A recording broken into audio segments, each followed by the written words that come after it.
The standoff at the State House has now entered week 3. Republicans and Democratic leaders are not backing down publicly, and as a result, the House is in turmoil, half empty and unable to take any action. Fox 9's Corin Hoggard is live at the Capitol. Corin, you practically live there at this point, and you experienced a little bit of deja vu in the last 90 minutes.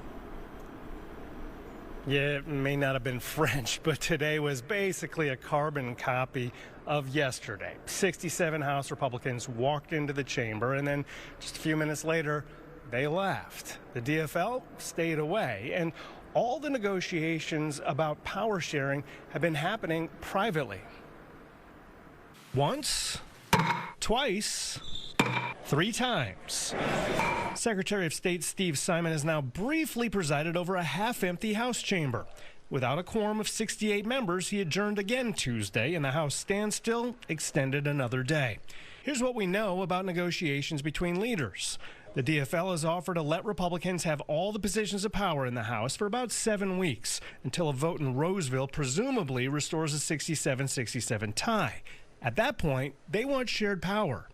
We are absolutely happy to talk with our Democrat colleagues. Democrats need to show up, and we can find a pathway forward. Republicans tried to secure all the leadership positions for 2 years, no matter what happens in Roseville.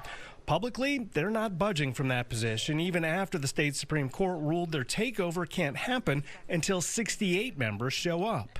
We have narrowed the issues a bit as we're negotiating, actually pretty substantially. So I think we're making progress. Failure is not an option. So the Democrats extended their boycott, saying they're working in their districts, but staying away from the Capitol. But they may be in a lose-lose position. They're kind of caught in this really bad loop at this point. If they show up, they've conceded power. If they don't show up, it's a public perceptions problem. And so here we are, basically in the same position we were yesterday. Democrats say they're hopeful there's a resolution by the end of this week.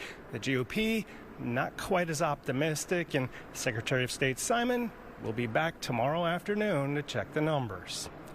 Live at the Capitol, Corin Hoggard, Fox 9.